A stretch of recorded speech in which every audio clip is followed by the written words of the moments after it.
Yeah. I don't know. I don't know why my cat always walks up within sight of me to throw up everywhere. Hey, what's going on? Time to throw up. Yeah, we usually have this like quick seconds here, every time we start. Oh man, full house tonight.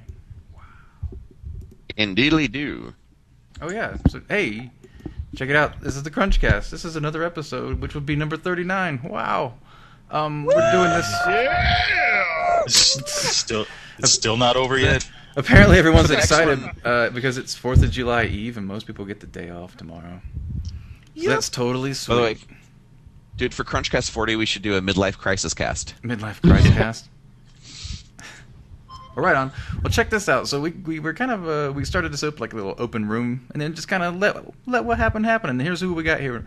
We got Alexis again tonight. She's I guess you're more just hanging out, right? Doing your sculpting. Yes. So you'll be mostly quietly sculpting away. I'm your live studio audience. Sure, but feel free to chime in, or like if something gets like really hot, you can do like a woo woo woo woo. You know. Like, You should practice off mic, please. yeah, and we got Brandon Bruce. He's sculpting as well, but maybe be chiming in at some point this What's up, evening. Brandon? Wow. What's And yeah, Jesse, good old Jesse Sosa, a regular, hanging out again. Happy to have him back in his pit of despair and darkness. Yes, sir. Next up, we got John Jones, regular. Hi, just back everybody. from just Russia. And Lee, the FX of Rainbows and Explosions, or is it Explosions and Rainbows? Which one is it? I like my 3D Wasabi site better. But anyway, yeah, Cool. what's up, guys? I thought you called them FX Rambo, which is pretty cool. Yeah, I got a lot of emails asking when I'm going to update that site, and I'm like, you know what? Eventually. It's like January or something like that. I don't know. Yeah, I understand updating websites, my friend. Ditto. The panel this evening will be discussing networking. So we're calling this episode Networking 101, and we'll stick to that for about 2 minutes and then talk about, like, poop or something. Anyway. Yeah, so I think John is definitely going to have a lot to say on this. I network. Yeah, you network a lot. So I figure we'll be talking about different methods which you'll be sharing your knowledge with others, gaining trust, building community, social networking, blah blah blah, all the fun stuff.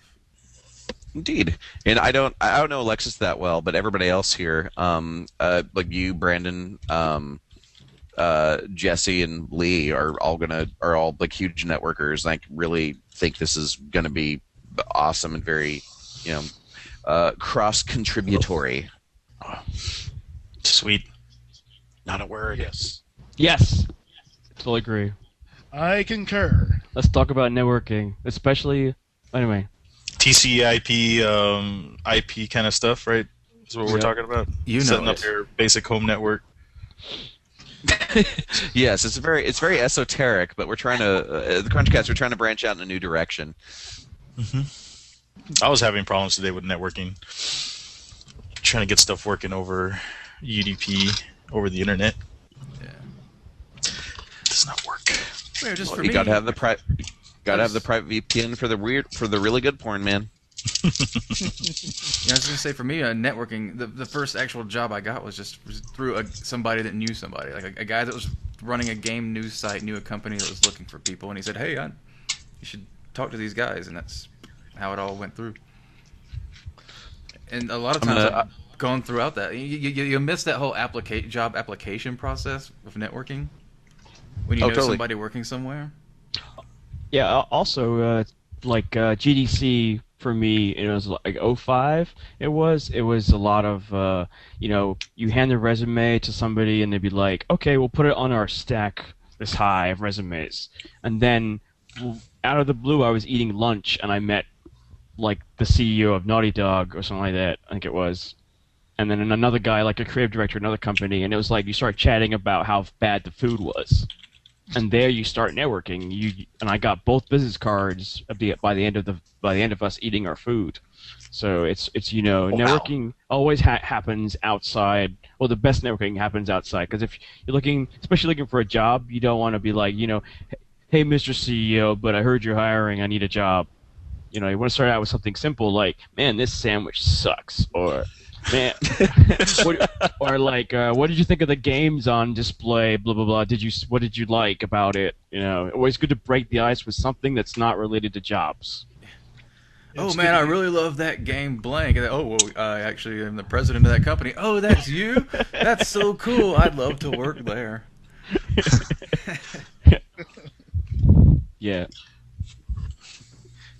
It's just like, sir, it's like that's wonderful. I can't believe you made that. Do you have a job offering? Is your penis lonely? What can I do for you? Whoa.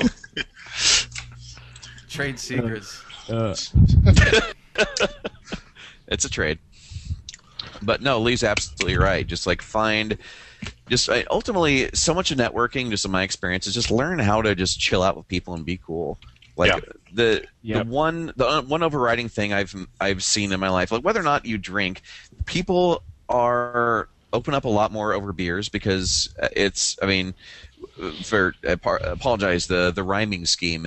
Everybody is a peer over beer, over dinner, or just hanging out. Everybody's there just chill out, have a beer, hang out, bullshit around, and that's where real conversations can happen. It's not like on the show floor, like, you know, people have their respective relative positions they kind of got to uphold and the parts they have to play. When you're just hanging out over a beer in some kind of casual place, just sort of amp that up. Don't go straight for like, hey, are you hiring? Or hey, here's everything about me. Just trying to find a healthy balance between finding interest in them, interest in them, but also finding something in common that you can talk about and sort of weave a conversation around that and see like how well that the social reciprocity goes. Like, you know, like you'll talk a little, they'll talk a little, be sort of a little back and forth. But ultimately, just be cool. Don't just go straight for the jugular. Don't act like you're angling for anything because people can read that from a mile away, and better things will happen if you're not always angling. Yeah, that was some advice that I gave is be genuine. You know, people can pick up when you're just out hounding for a job and stuff like that, and when you're not really interested in what's going on, pick up on that really easily. But so just be genuine in all your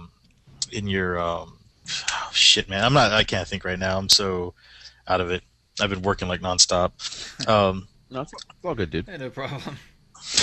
And just like don't act like you. Well, I would say don't act like you know that they're a huge deal when you're going all fanboy on them, but don't act like a dick about it either. Just act like it doesn't matter. You're just people. Yeah. Yeah. Because you are.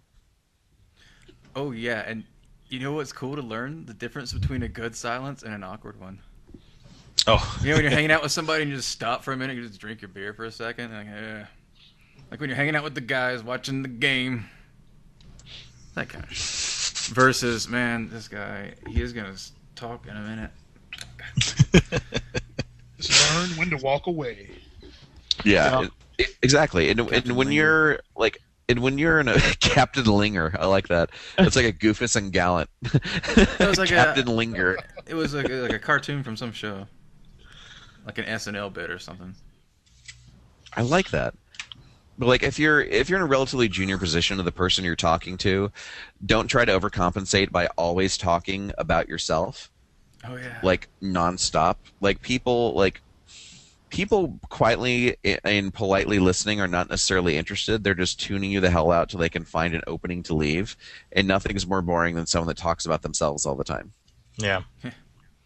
I'm guilty of that, and I fight it. Well, yeah, it's kind of natural. I mean, you've got what you're used to dealing with, and then when you've got something on a whole other level from that, it's you know, what are you gonna do? You're like, you can't explain what's wrong to them. You're like, oh, dude, calm down, just chill out. You gotta talk to me like this. It's so difficult. Yeah. But yeah. Just be yourself and act like a human being. Exactly. And just so much. Honestly, it all just boils down to being cool. Find things in common.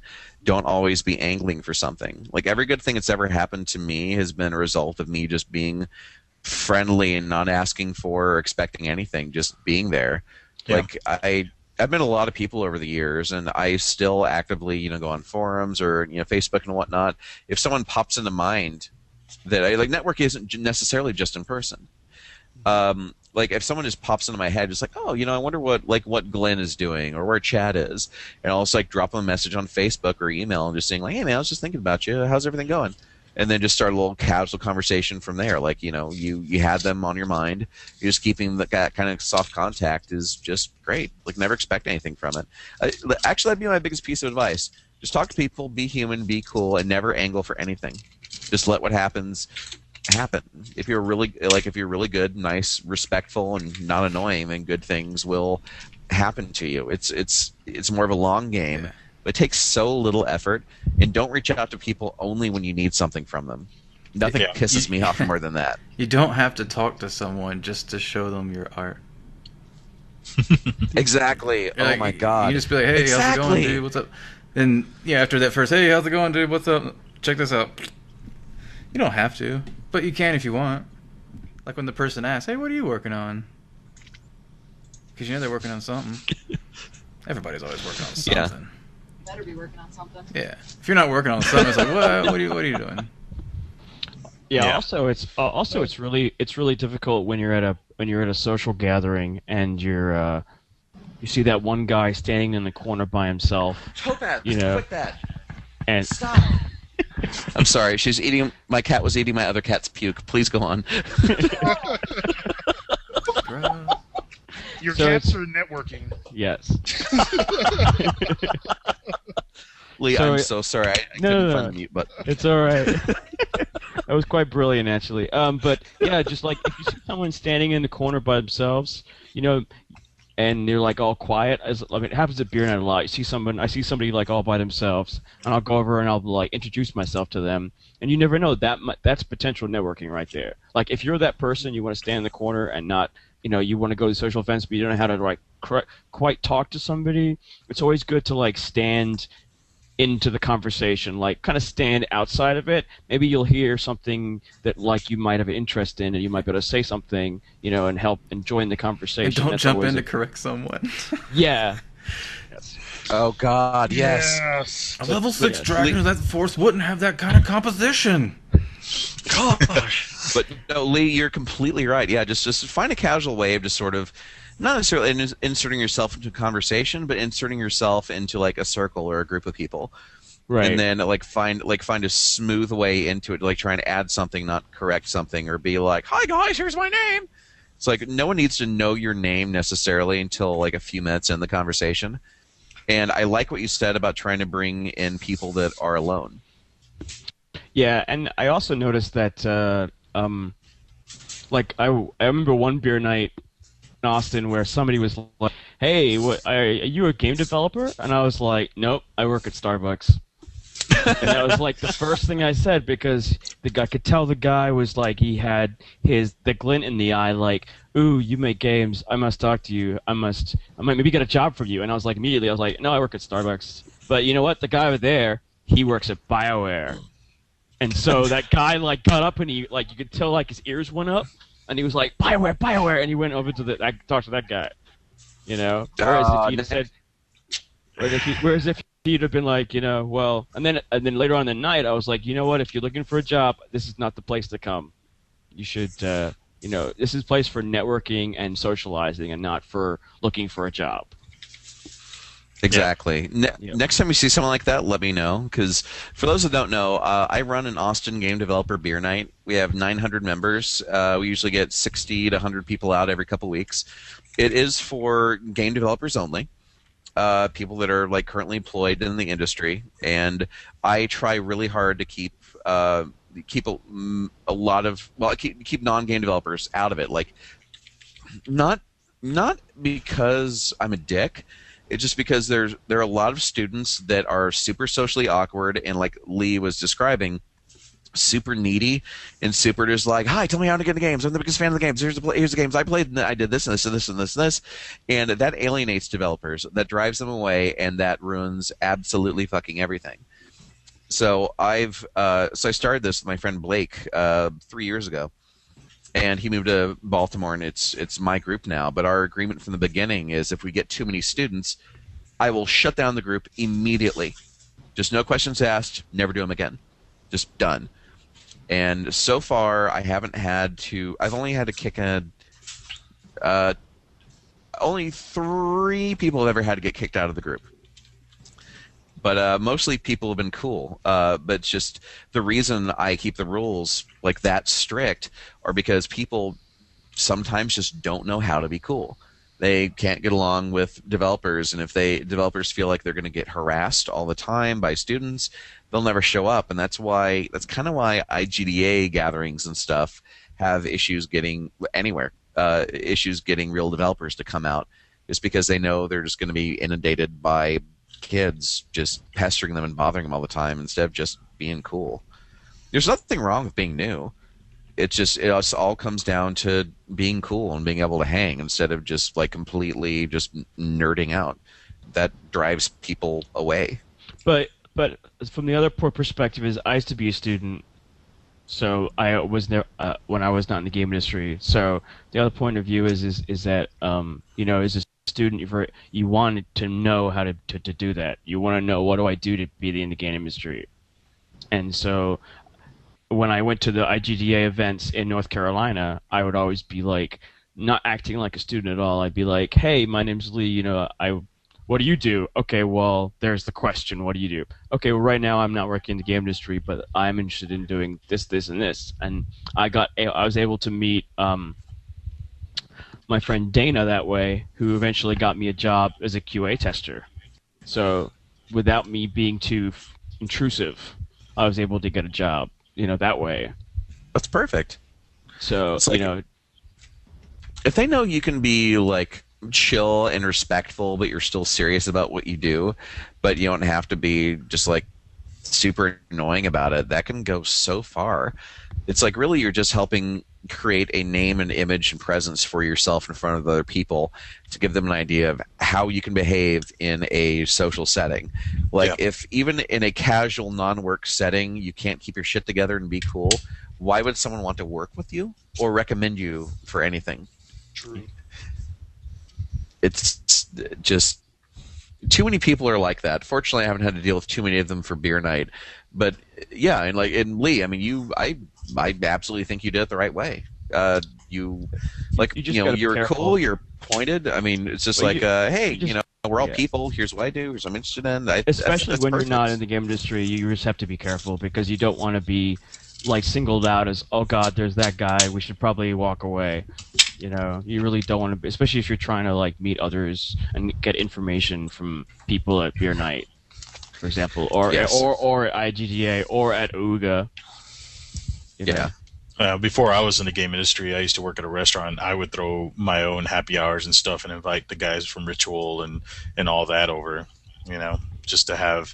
I'm like, hey, free discount on beers. And it wasn't like I was harassing them when they would come in. I would just get to know them on a personal level. They would all just be hanging out and come up to the bar and talk. And we talk video games or we talk art. And that's about all we did. But I never pestered them about a job or I never pestered them about, anything else. You just got to make people feel comfortable when it comes to networking, whether you're in the industry or not. Just got to be, like John said, just be a human being. Yeah, it's not that hard, but sometimes it really is.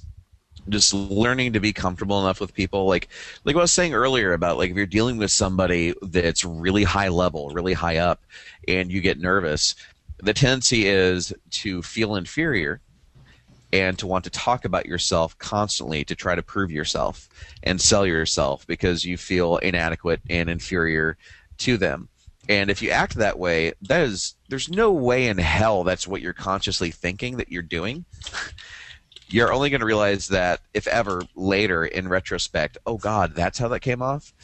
But that for a lot of people, that's an instant trigger. They just go into anything from just like, oh my God, you could really do something for me. You're a very important person. To oh my God, you're Richard Garrett or Sid Meier or Peter Molyneux. What the hell am I going to do? Holy crap, I got to nerd out. Just treat people like people, even if they are like super ultra godly high level. Just be careful of getting insecure and talking about yourself too much. That's something I've dealt with in the past. I mean, I deal with like I dealt with a lot of like really high level people really early, and it's always been kind of a weird issue for me even now. Just sort of like dealing with people that make like $1 million decisions like on a day-to-day basis, just working with them face to face. Like I know how to work with them professionally, but at the same time, it's just like no matter where I am or how far I've come, I always see the next level above me as being like, oh my God, that's this huge mystical thing. That's amazing. I don't understand what you do. I need to prove myself and prove to you that I need to be here. It's an impulse that I personally have always fought, and I've seen other people do kind of the same thing. So I figured I'd throw that out there. Huh. I was going to talk about business cards as well next. Yes. Business cards, very important. Anyone can get a good professional-looking business card at overnightprints.com is what I use. They use a good card stock, and you can double-side the print. You can round the corners, and you can spot UV on both sides. You get like 100 or 200 or so for like $20, and I always use those. Those are just great, and they look super professional, and it's a good way to network with people like that. Just give them a card. Cards are so crucial. For my part, I use Zazzle, ZAZZLE.com. I get like 20 for $6. Really nice, really high quality. They have 1 million templates. But yeah, just like no matter where you go, business cards, just have them. Don't sound douchey. Don't overdo it. Just have name, desired position, or just whatever it is you do. Email, website. Keep it simple. Don't try to go too fancy. Spell check it. I've seen a couple people that like have misspelled their title. Oh no, That's no fun.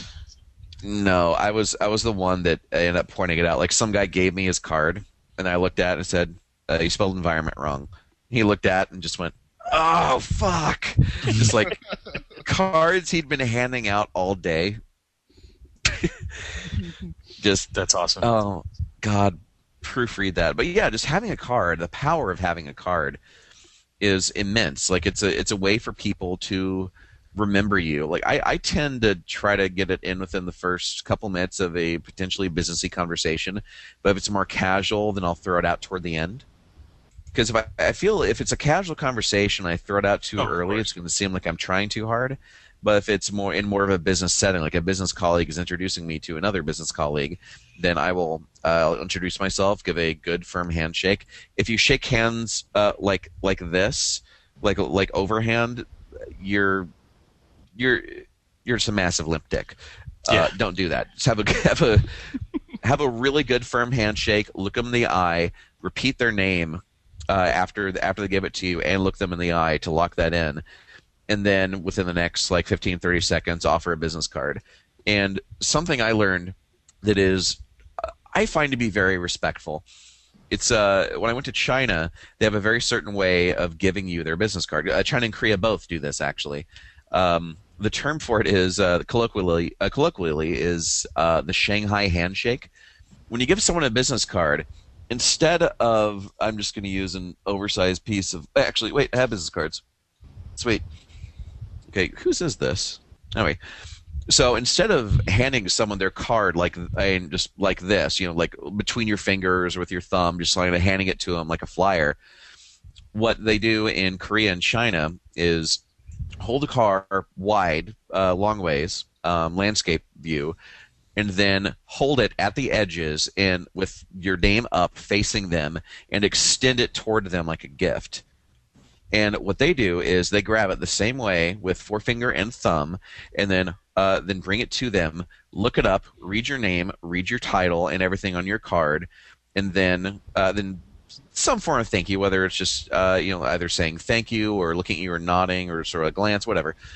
Then they take that and they either put it down the table facing them, so they can still read it, or put it away in a respectful place. Yeah. But that's the way I don't always do it, but that's the way I try to do it. That's the way I always receive business cards. Just instead of taking it, it's like, yeah, whatever, okay, cool, I'll just throw this in the pile of other shit. You take it, you look at it, you respect it, you read it, and that helps you lock in their name. Remembering people's names is important and really hard. They do the If you same care thing about it, you can. I was gonna say they do the same thing in Japan, except when two people present the business cards to each other at the same time, I believe it's your left hand. You take your left hand and you grab their card, and the other person takes their left hand and grabs your card, and then you swap like that. And then you're not supposed to put it anywhere, like you said, disrespectful, like your back pocket or anything. You're supposed to like put it like in like certain part of your wallet or somewhere where it looks like you actually care about it. Because if not, it's pretty disrespectful. Yeah, and I think that is extremely useful. Like, not only is that, well, I find it kind of charming and amusing because it makes me feel all international and shit.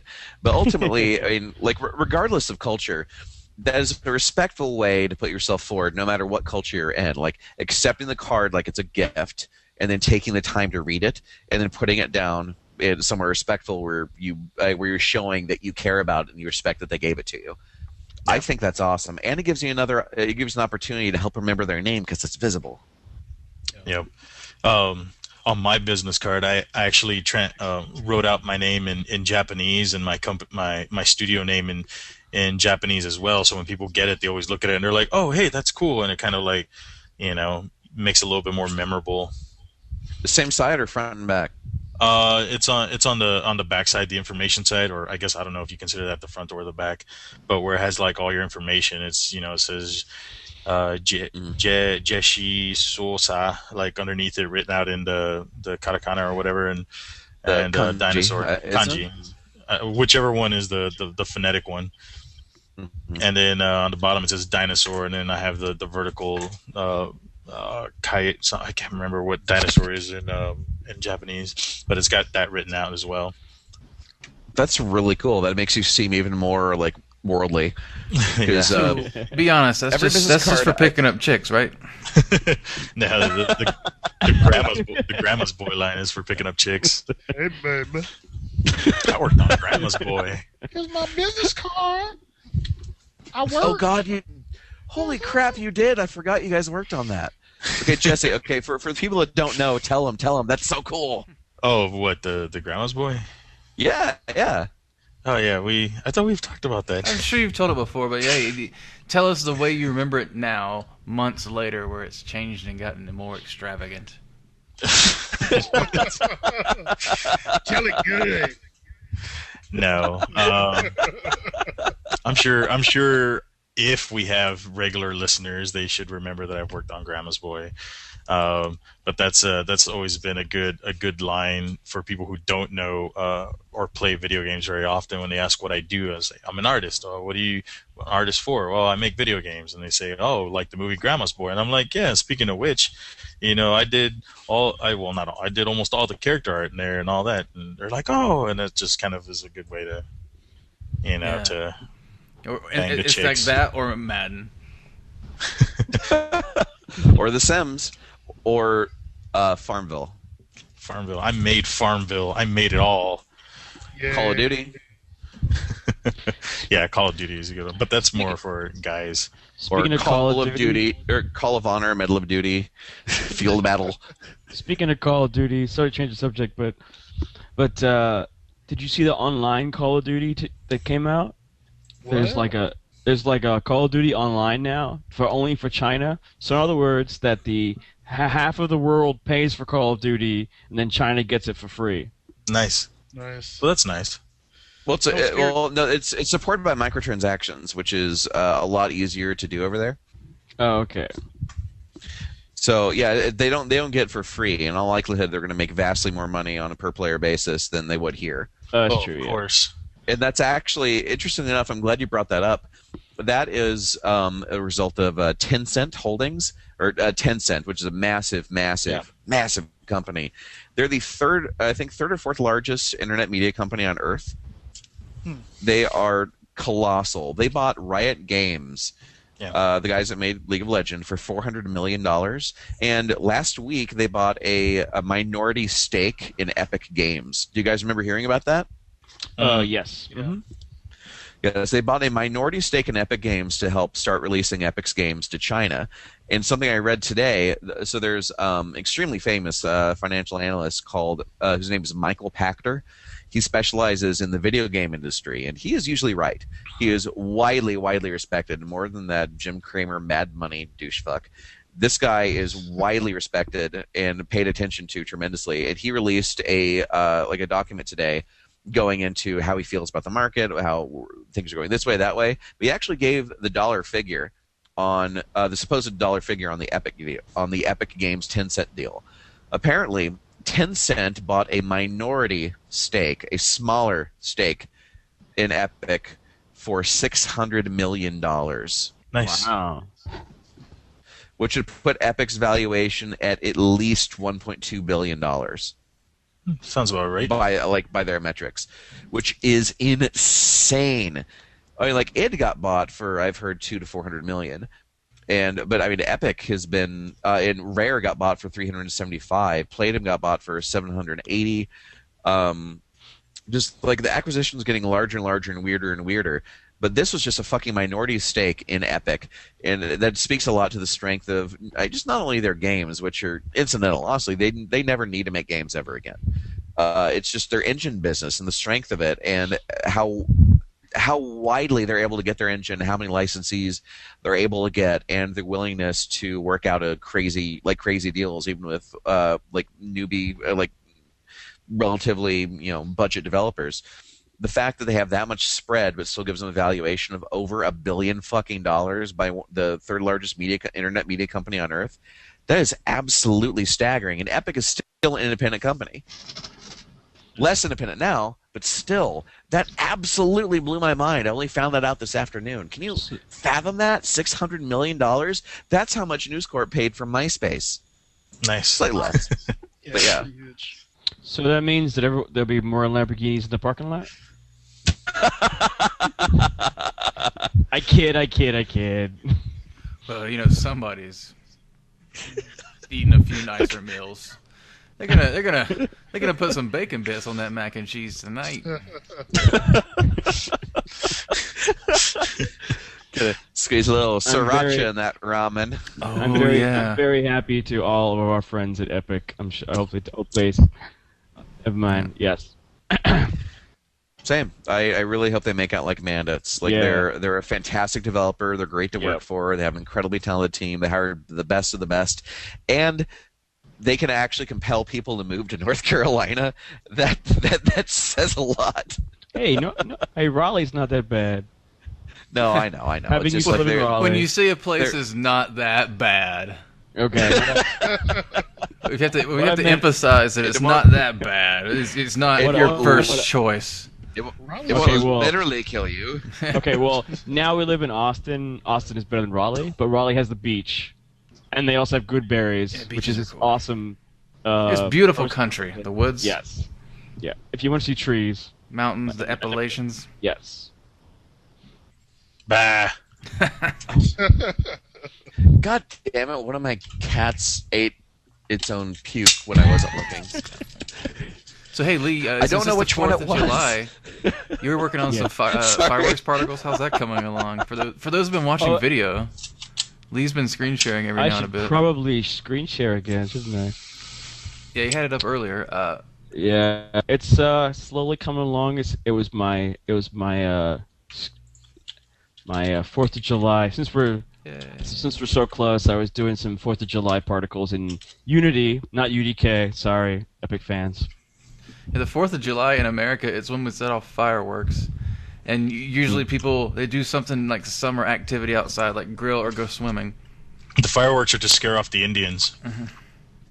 What Indians? Yeah, all of them. We know they're still out there. So fireworks keep them away. That's why we haven't seen them. Actually, fun thing I learned yesterday. Apparently, somewhere between historians have decided somewhere between 50 and 100 million Native Americans died after we got here. Holy crap. Yeah, It was not all by us murdering them. A lot of it was just by horrific diseases we brought over they had no immunity to. Oh yeah, So, the diseases Yeah, were pretty I much wonder what their population is today, but within a couple decades, almost 100 million of them died. which is insane. Like, man, I'm bringing up some depressing shit. Yeah. In other news, kittens. Yay! Yay! Puking on John's carpet. Yeah, that's what I love about the news these days. Like the news websites, they went from kind of acting like they were legitimate news sites to now you go to Huffington Post and they have like their side boob of the week and like some viral cat video. That's why you go to the Fluffington Post. Oh yeah, is that the new one? Is that the cat one? Yeah, the Fluffington please. Post. Please tell me that's a thing. Is that really a thing? Yeah, it's a thing. I must check out this website. So must I. Oh my goodness. The Fluffington Post. Here's a link for you guys. Oh my god, that's perfect. It's a bunny. Yep. It's a You don't cat get and it. a dog looking at hamburgers. It's a cat in a helmet.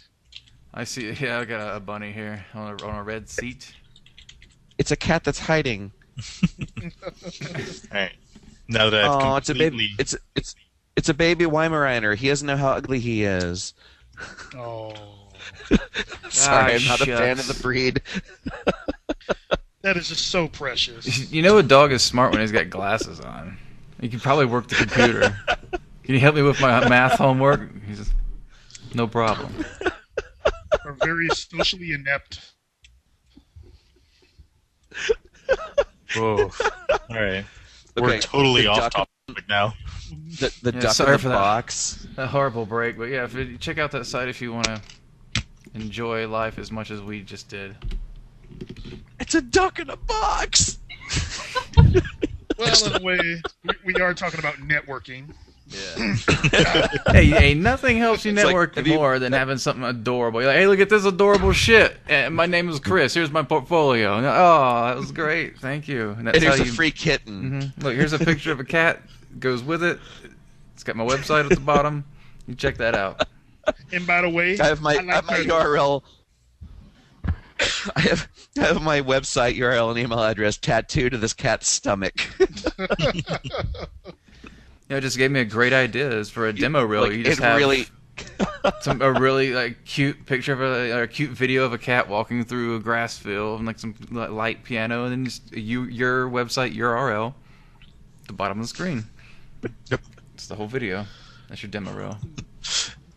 That or watching a baby scared by its own farts and put your portfolio on it. Silly babies. I would watch that. Or sneezing panda. Oh, So man. speaking of all this internet and stuff, like what do you think are the best ways to use it for networking? Obviously, we have like the MySpace. Facebook and the Twitters and the Google Plus, where you can do these Gucci hangouts. Yes. And you got the Polycounts and the other websites where people post art and get friendly. I tell do you you guys what, like? man. You know, Making a public or open Google Plus page, hangout, is a lot of fun. And you just get lots of random people just kind of joining. You go post that Or somewhere. you set like it on public or something, or just set it just anywhere. You just set it as open to everyone on your Yeah. friends list, I believe, and then, or make it public, I think, and then Public lets post it up. everybody see it. If you just let it your friends, it's just them. Yeah. And you could post a link up on Twitter and stuff like that and just have people join. I mean, you never know. I mean, I've met some nice people from Blizzard recently just because I've been hanging out with one of my friends and she works at Blizzard and she invites her friends over and we just have these hangouts and all the stuff that I've been working on for Mech Knight Chronicles is we keep on working and then meanwhile everyone else is just kind of working on their own stuff and it's just another way of socializing and networking. Absolutely. I've been using it for the last year, and most of the people I met initially on this were people I didn't even know before, just because who else was doing this? Yeah. And now a lot of people are doing it, and like the last episode we had for the party episode for the birthday, we had it open, and just met a bunch of cool people. I thought that Someone was knew awesome. before. I Someone thought it was knew- a great but, format. That was it was a very good show. I enjoyed listening to it. If you told us that you couldn't get back in, like we No. can force invite people in. No, I was very happy that I didn't get back in again because then I could just listen to it at work. Well, there's like a 10-person limit, and Yeah, and and I didn't want. Yeah, it was good hearing Crystal's voice in there at the end. Yeah, that's cool to see her. She is awesome. Such a good Get artist. crazy, yeah. Yeah, I've been looking at a lot of cool live streams. Like, there's been a lot of artists that have been posted on Twitter that they were working and just hanging out like we are tonight, and it's been keeping me up at night. That's awesome. I think it's a great format. The Google Hangout thing. Did you guys watch the Google I/O conference? Yeah, Or see any part of it? I did. Did you guys? Holy shit! Did you guys hear about the the Google glasses, like the crazy augmented reality shit they're doing? Did you hear about the Google Hangout thing they did with that? Oh yeah, no, I saw it live. The skydiving thing? Yes. Oh my god. That's probably the coolest fucking tech demo I have ever seen.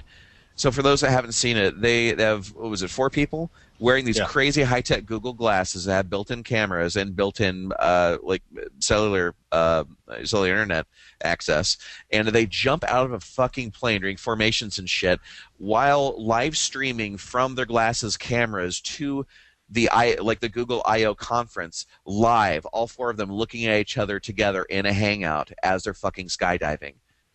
As a way of introducing that you can use Google Hangouts over the air instead of just on Wi-Fi. That was unbelievable. I wish I'd seen that live, because seeing that just changed all of my shit. That was so incredible. Yeah, that thing was awesome. One of the first guys I ever did a hangout with is Dylan Dunford.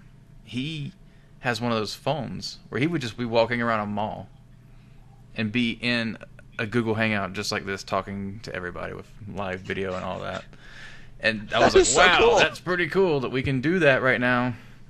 Yeah, that's freaking badass. And now these guys are jumping out of planes and fucking shooting hoops and doing slam dunks and fucking wrestling bears. It's going to be great. Wrestling? Yeah, like malls got weird once they started replacing like those little, like those little kids' toys. You're like sitting in a little wagon and goes. It got weird when they replaced those with bear fights. What? They let you know how long it's been. You guys haven't been to those malls, have you? I haven't been in a mall for about 2 years. Good call. I went to the mall the other day. Every store sold handbags or lipstick. So I was like, well, I guess there's really nothing here for me. So I left. But I found out there is a movie theater in there, so I could go watch a movie sometime. Nice. I guess you can go in for the occasional corn dog as well. Yeah, one of those big-ass pretzels. Hell yeah. At Johnny Rockets. As soon as Johnny Rockets, yes, dude. As soon as Orange Julius went out of business, I fell out of love with malls. Yeah, it's been a while since I've really been in the mall. You know what's cool about the mall is every mall has to have that one store that sells all the like Asian statues and ninja swords and katanas and shurikens, like throwing stars and stuff, like size. They sell all the weapons, and you know what I mean? Got nunchucks, but then statues and like vases, vases. Is that Oriental Outfitters? Sure, something like that. It's like Pier 1 imports, but very specific. Oh. Single genre. Well. Yeah, awesome. That was awesome fun. For networking. One of the things that I remember so much about using the internet for people to get a job was back when Mythic was ramping up for Warhammer. Pretty much everybody that was posting on Polycount that was taking a Warhammer Online concept art and making it was just getting scooped up. Like, they scooped up so many guys. Yeah. I mean, actually, it happened so many times with companies. Hired everybody from Polycount. Yeah, there was at one point when it happened. It was pretty much everybody.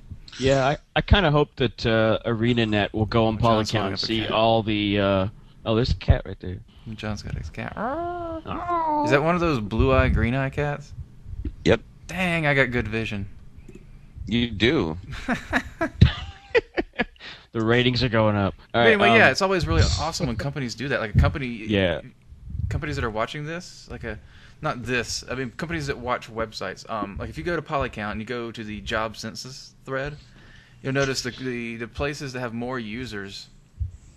Like companies, if you're doing stuff that's related to what they're working on, if they're in a hiring phase, that's a way you can network.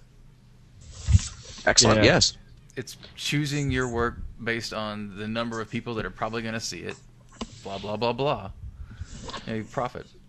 Yeah, I did think that the ArenaNet test put a they put up. Everyone started doing it, which is a really good idea for ArenaNet, just to go on Polycount and be like, "Hey, look, there's another cat." Yeah, Jesse is currently holding up his little plus Kit Kat.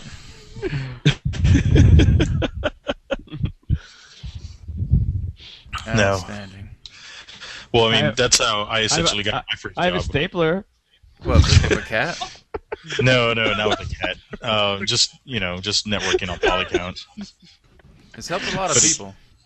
Stapler. There's always those congrats to so-and-so threads, or those thank you Polycount threads, because I got a job because you guys told me what to do and I did it. Oh yeah. A gerb. Yeah, I can't wait. I can't wait to be in a position to where I can start hiring people. That's gonna be fun. I know one of the things that I have planned is to start up a thread. They're kind of like the with the Other Brothers thread. I think that they have in there where they're documenting the process of their game. We're gonna do something like that as well. Start up a thread and just kind of document our whole development cycle.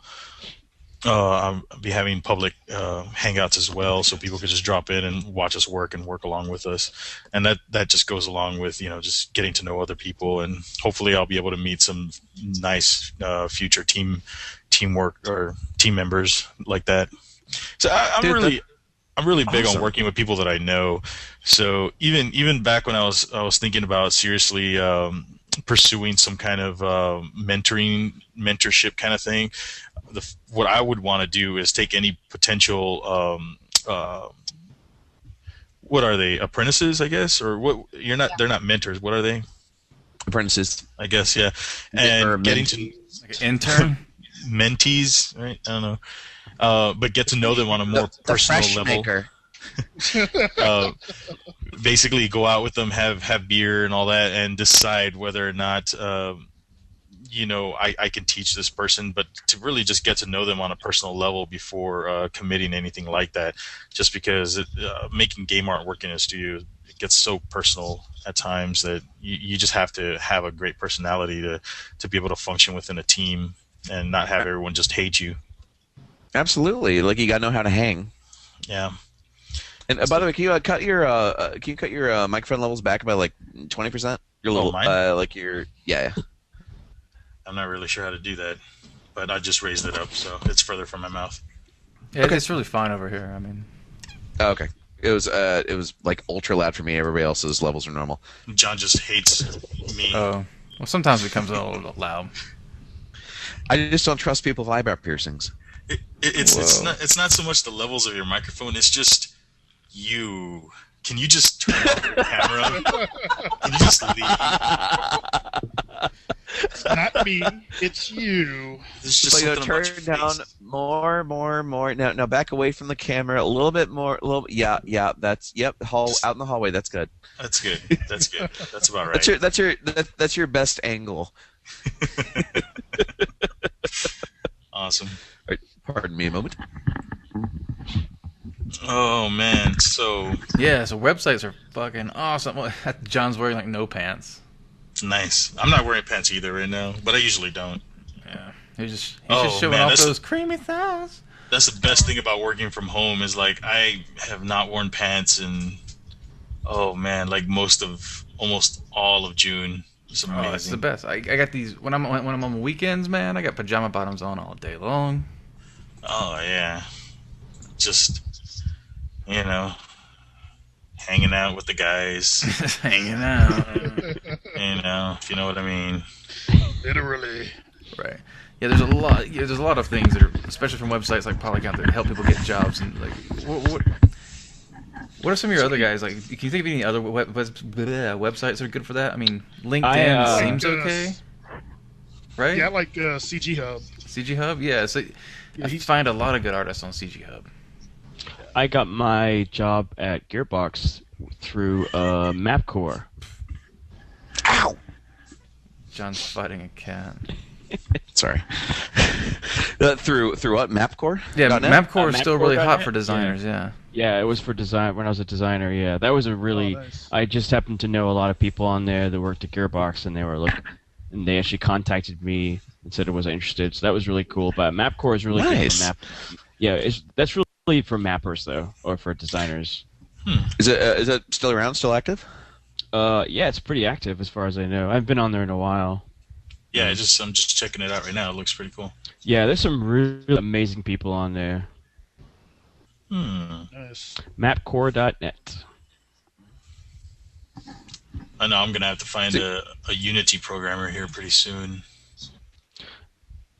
That's gonna be fun. I'm actually looking for the same. We will compete.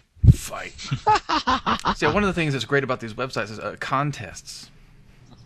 Contests, like big community contests, where a lot of people are looking at your work, or especially like these ones where like a company sponsors it. Those are really awesome because you're getting absolutely. a lot of work in front of a lot of people, Yeah. and in front of professionals. I think it was leveldesign.net was another one I went to, or .org maybe. Oh yeah. Level Design. No, that wasn't it. That's somebody's website. And actually, Chris, on the subject of contests, something I wanted to throw out there just for the viewers and for you guys, just to see what you thought.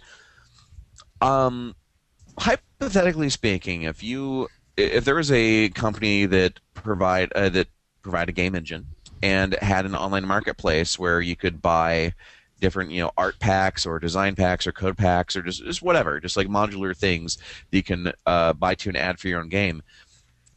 A problem I've been hypothetically tasked with recently is trying to find out what can compel artists that are actually good to want to devote their time to putting things in that marketplace.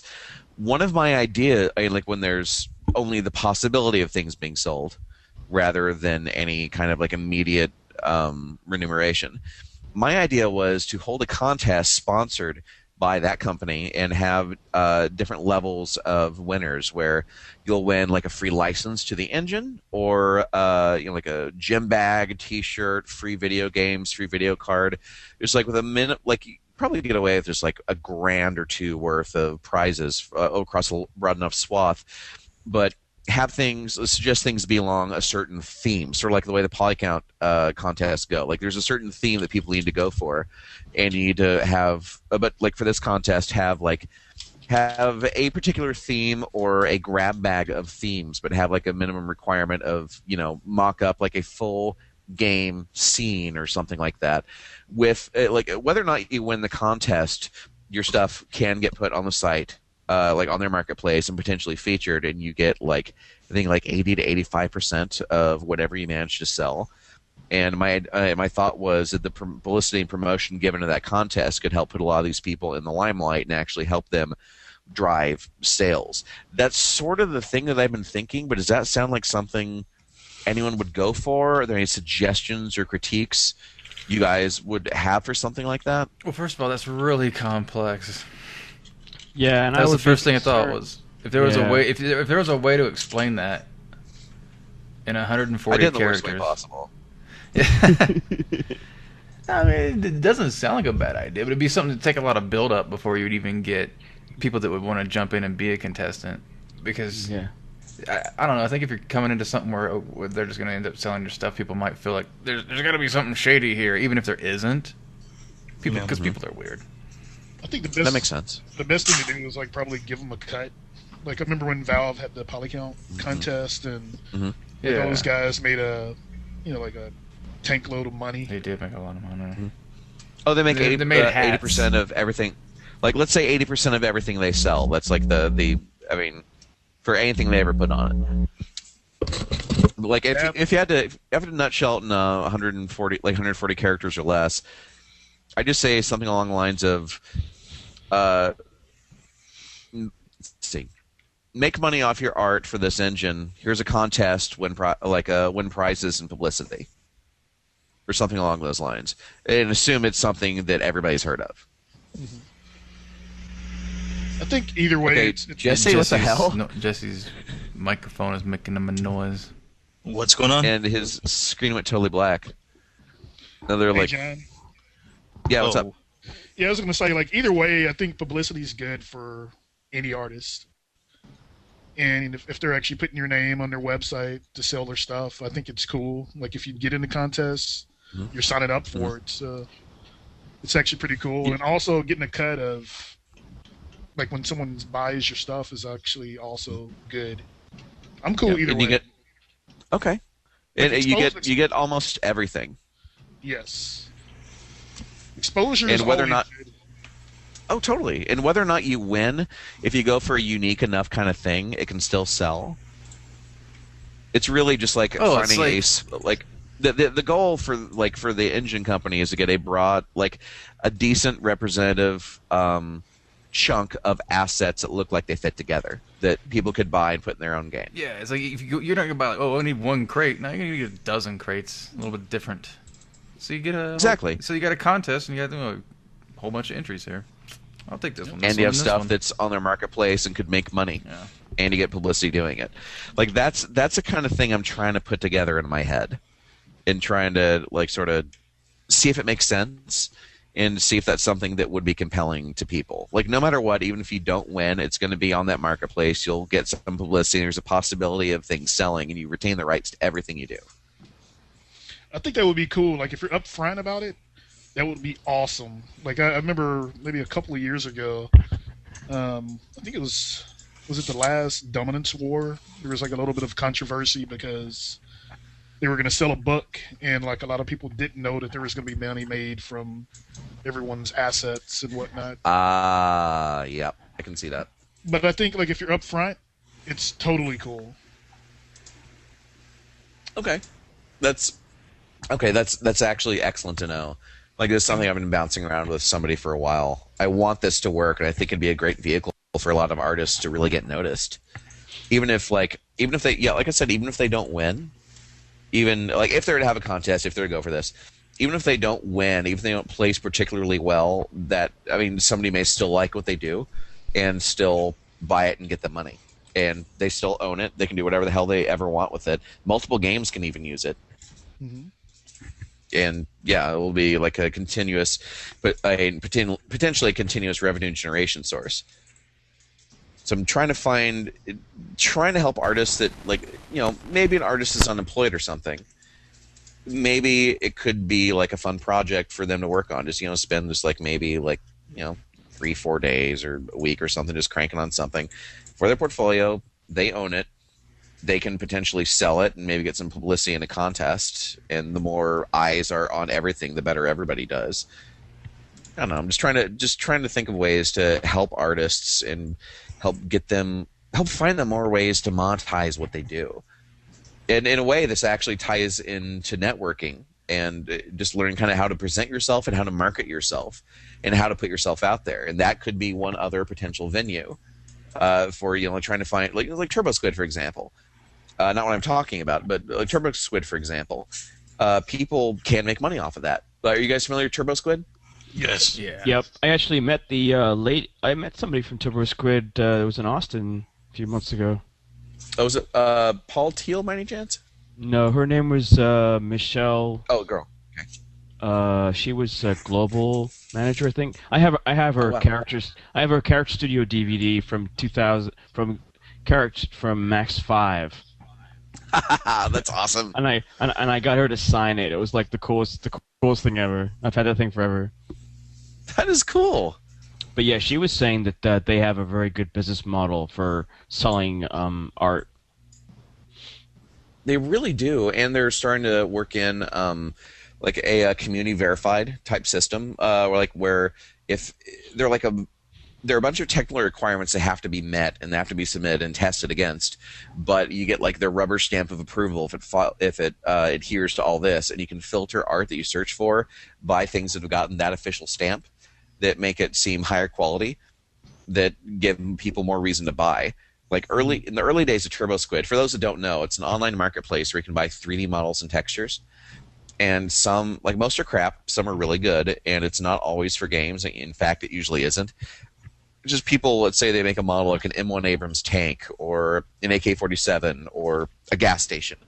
you can go there and like for smaller budget titles, I mean, you can buy something like that for anywhere from $40 to $300, optimize it a bit, and it's ready to work in game, and you have shit that works.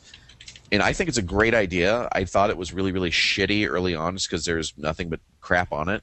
But it's really come around. And something I've been starting to think about lately is how an artist can really promote themselves on something like that to make it to actually make money off of it. I'm kind of curious what all of you think. Like, if you were going to put your art on Turbo Squid and try and sell it kind of on a piecemeal basis, just a piece-by-piece basis, like, how would you advertise? Where would you go? What would you do? How would you try and let people know about it?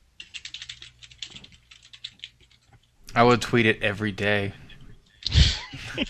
No, I don't know. I would let people know. Maybe put some links, my signatures and stuff. Yeah. I'd probably go on the different websites and say, hey, I've got this thing for sale. If you want to check it out, help me out. I'm poor. I can't eat ramen anymore. Buy ad space in a local magazine. Yeah, that's Yeah, that would full be, page ad. Yeah, that would Turbo be a Squid. pretty tricky thing, just because you don't want to come across as an annoying person who's just constantly trying to get people to buy stuff. But yeah, I mean, subtle ways like putting it in your in your signature, or doing either monthly or bi-weekly announcements on a Twitter or Facebook or something with updates and stuff like that.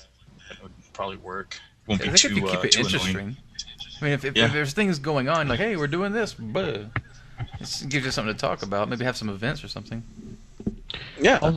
Or like if you're bored or unemployed, maybe you could say, okay, well, here's stuff that's inspired by Call of Duty or the new Halo game coming out, or not trademark stuff, but just sort of like in the same vein. Like, here's a realistic war game. Here's sci-fi. Here's kind of fun cartoony. Like, if you could make like a themed set or something every month and like post that in like Polycount and CG Talk or whatever. It's like, hey, here's all the stuff I did, and by the way, it's for sale on Turbo Squid. Yeah. Like, do you guys think something like that could work or be appealing? I think that could definitely work. I'm like, if you're getting good feedback already, I'm like, I think people will be interested in buying something that is pretty nifty and nice. And that's kind of what I'm hoping. Like, I think I've been finding, just at least on my end, so many different ways to monetize game art. And I really like the idea of having big online marketplaces where people can buy stuff as they need, because I'm in a position where I've had to do that. Just because I don't have the budget to have everything custom made. I have a very large game to populate with lots of art that can be easily sourced online. Yeah. And searching through Turbo Squid is relatively straightforward, but if I could find, sort of like I was saying with the contest, if I could find just like it's like a chunk of content that matches itself stylistically and artistically, like in terms of quality, that would be something really useful for me and useful for other indie developers. And that could be a way to get your name out there just as an artist that handles this kind of thing. So let's say there's a small budget game that finds, let's say all you do is tanks and fighter jets. Let's say there's a small budget game or two or three that, buy a lot of your stuff, you'll get money from that. But if they like your stuff enough and see, like, I'm buying the same art from this dude a lot, like, that could be an end. Like, in a way, like, it's sales, but also networking. In a sense, just like in how you kind of spread that around and sort of make a name for yourself and establish some kind of a presence. I don't know, that's just something that fascinates me. Just, I really feel like there should be a way for artists to make money off of their art in more than a purely work for hire basis, and perhaps in addition to being work for hire. I agree. I don't know. That whole thing is just amazing. Like I said, just haven't really thought about the subject enough to really comment on it. It's just something I've been getting into recently. I know personally there's a few artists out there that I admire whose stuff I would actually definitely buy. And that's more of like, even as a fan standpoint as well. I never considered that. That's great. It's like if you price it low enough, just like, let's say someone like, you guys know Bill from Polycount, Benoit Regenball? Oh yeah. He is one of my favorite artists and favorite people in the world. God, I love him. If he put like his personal projects and shit up on Turbo Squid, like stuff that wasn't copyrighted, like he's done an amazing Harry Potter and stuff like that. But if he did like the non-copyrighted stuff and put it up there like that, if he had the right price point, dude, I would download that. I would pay for that, download it, pour through it, find out how he does like his mesh construction, how he does like high poly meshes, low res meshes, how he does UV mapping, textures, just absolutely everything. I'd pick that apart piece by piece just to learn from it. Mm-hmm. Like even just on that basis, like generally speaking, I think trying to make money by selling to people that don't have it is a really bad idea. But if you could have like a just god level model for sale for like $5, I mean, that would be perfect. Actually, going on kind of the same lines of this, there's a thread on Polycount where this one guy did like a Kickstarter for $5. You can watch his live stream or whatever for like an entire environment. And I guess he raised like $6,000 or more just from people wanting to sit in there watching him work instead of buying like a Nomon DVD or whatever. You get on live stream every night and watch him work.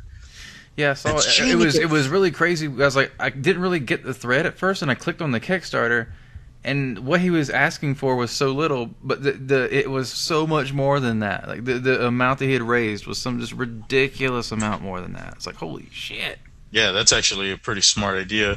Because I mean, a lot of people rely on third parties to put out the DVDs for them and stuff, and they charge ridiculous amounts for those DVDs, and I would never buy that. But if you got like a guy that's on there that's just like, hey, $5, come watch me model, ask questions, and all that. Sure, I could see where people would totally just give $5 for that. That's awesome, and that's actually something that I'm kind of like wondering about. Dude, that is brilliant. Uh-huh. Oh my gosh, I find that really exciting and interesting. Like I was saying, like just find different ways to monetize your skill, just other than being contract or salaried. That is so smart. That's good for everybody. God, that's cool. What if anybody would give me $5 to watch me make particles? I mean, I wouldn't. Dude, no, I honestly think people would. Like, dude, okay, Lee, you have a very rare skill set. You're extremely damn good at what you do. You have a very rare skill set. People like you get hired and snatched up like crazy. I've been desperate to find a contract FX artist for the longest time because they're so I know one if you know one. Find. I know one who's looking. I don't need one right now, but I would like to know this person. Okay.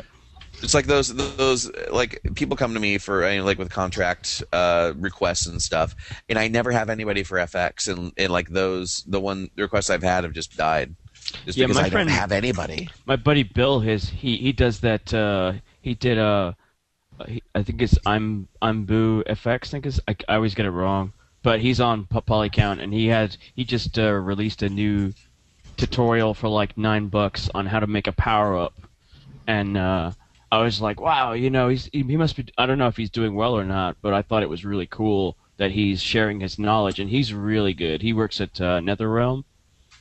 Nice. Yeah, and he's sharing, and I was like, buy it now, because I will happily sap his, whatever he knows. I want to know what he knows, So yeah, there is definitely a market for people that want to learn, because buying a DVD is like $59. But spending $10 on 3 hours of material that somebody else did is way better, in my opinion. No, totally. That's awesome. Oh, that's so cool.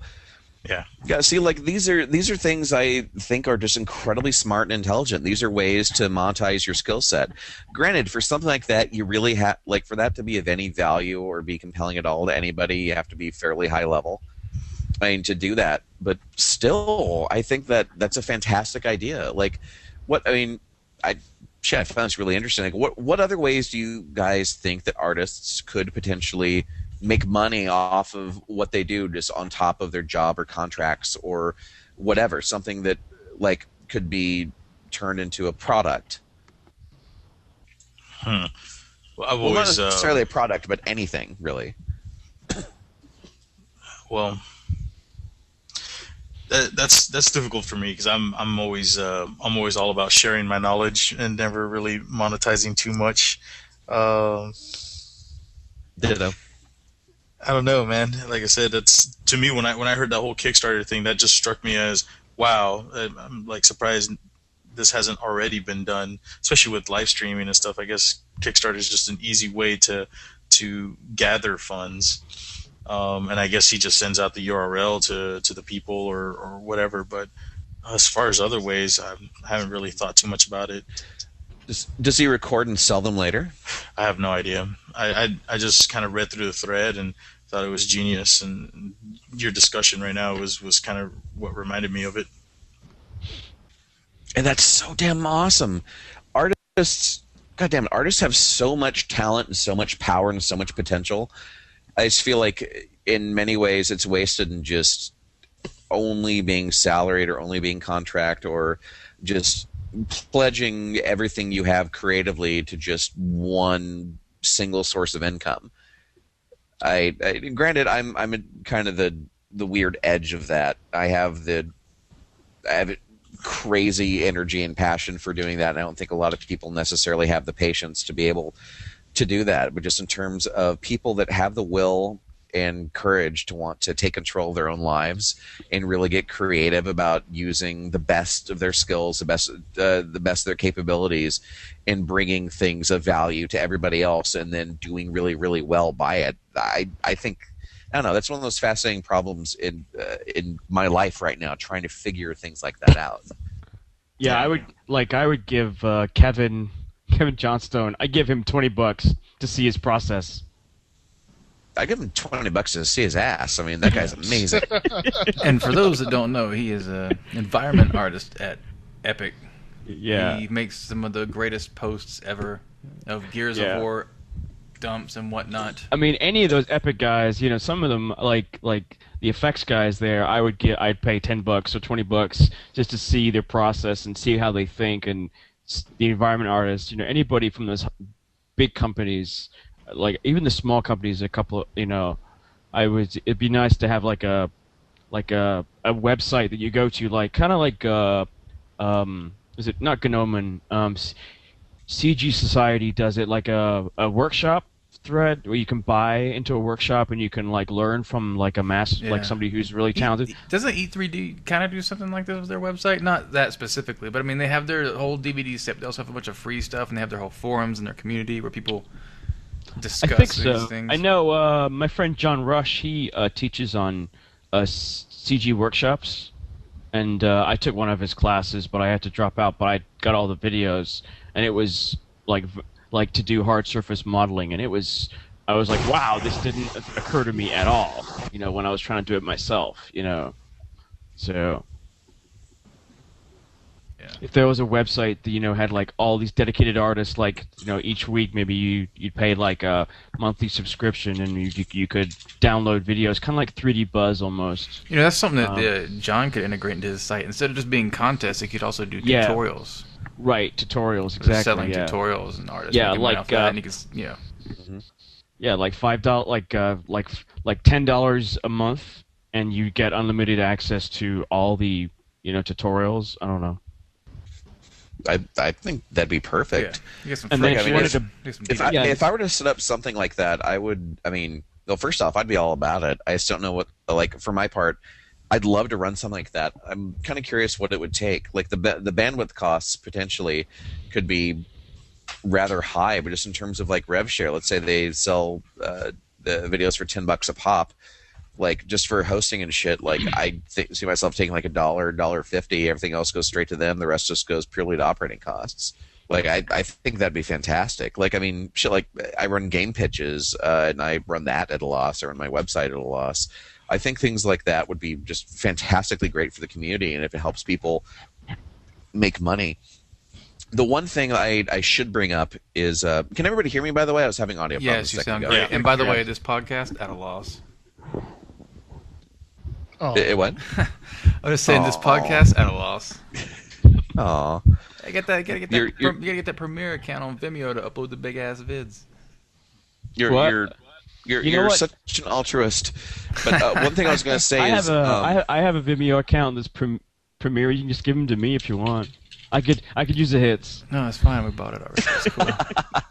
It's so just one thing I backup did anyway. want to say about any way you're considering making money outside of like if you have a job, any way you're considering making money outside of your job, always look at your employment agreement and find out what your employer owns and doesn't own, and make sure that you're not competing with them directly.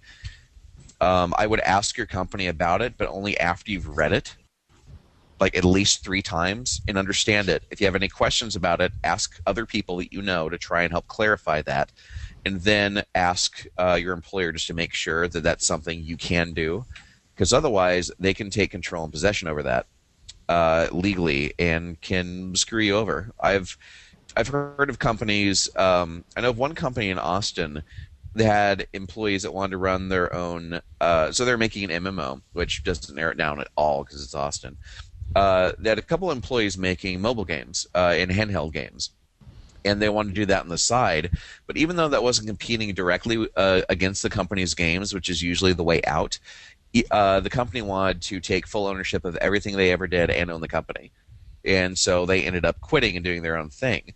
Another couple guys from that company they owned a bakery. They wanted to run this bakery and make fucking pastries and cakes and shit. Same company wanted to own the bakery. Even though it had nothing to do with games, due to their employment agreement, it was vague enough that they wanted to take control over that bakery. A game company owning a bakery. So these guys did was they sold the company into their wives' names who are not bound by their employment agreement and kept running the bakery based on that. But a lot of companies can be total dicks about that. When you get to like at a higher level, like a director level kind of situation, I've heard of other companies try and take control of like a buddy I know. He had his own it was large open world game kind of thing, which again doesn't narrow it down at all. Large Was it open in Austin world game. too? No. Okay. No. They're making a large open world game, but he had Xbox Live arcade games and iPhone games and stuff he's working on in his spare time, as well as a book on game development and just a sci-fi book. And the company asked him to sign over the rights to all of that and everything he ever did while he was there and after, as a condition of employment. Yeah. And you can always, one thing people should know, you can always say no. Everything is negotiable. You just have to be firm and not dicky about it. And generally, they'll ask for something really bold and see if anybody will object to it. They'll get away with as much as they can. But anyway, back to my original point.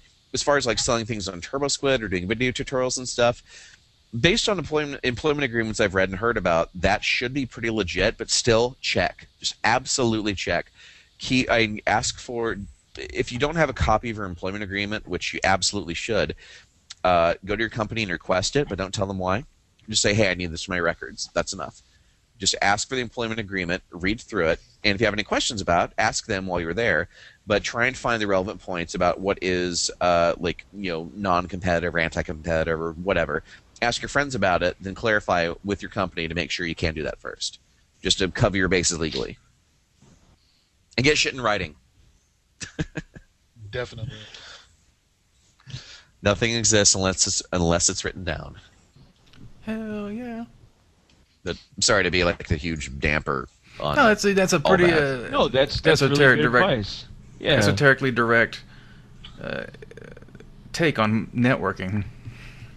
Yeah. That's the real deal. It's the shit nobody likes to deal with, but should. But yeah. But just, goddamn, this is giving me so many great ideas to help artists learn how to monetize better. Like how to, like if you're unemployed, like, well, what the hell, you can work on portfolio pieces and potentially sell them as well.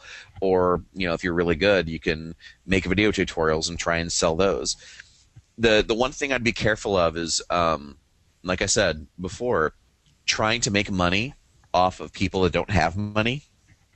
I know of a portfolio review service business that someone I know started that was offering, I think, $150 for 30 minutes of portfolio review or $300 for an hour, phone only, Wow. to review people's portfolios and to try to help them get a job. But that bothered me immensely because, first off, you can get a portfolio review from a lot of people. So you go to Polycount, Institute Talk, or whatever. You can ask for advice, and people will give it. Yeah, some Like, guy would you calling ever on the consider phone? asking? Yeah, exactly. Just can you imagine just like any post you've ever made in Polycount asking $150 for that? Yeah. So the thing that bothered me about that was this company was trying to make money off of people who, by definition of them being customers, don't have money.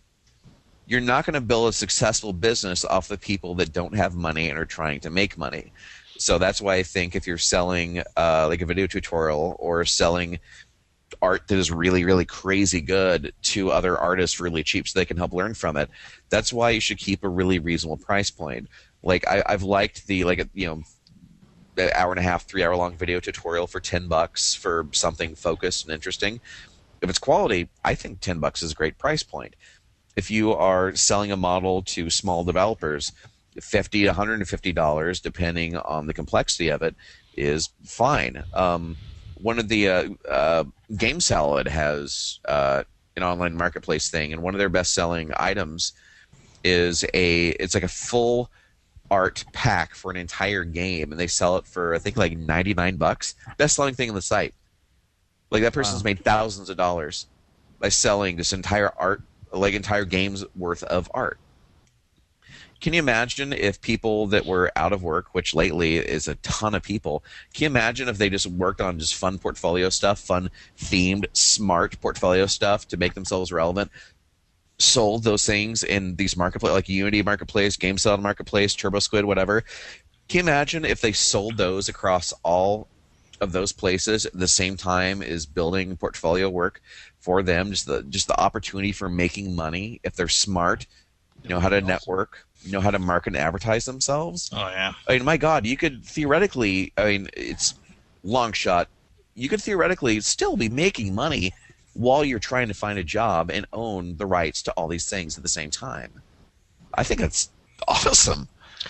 There was somebody made a bunch of lightning texture pack on Unity forums because I'm in the Unity asset store and I was looking at it, just looking at see what assets are available because I was like, okay, I was trying to do an effect at home and I saw this lightning and all they did is render the lightning in After Effects.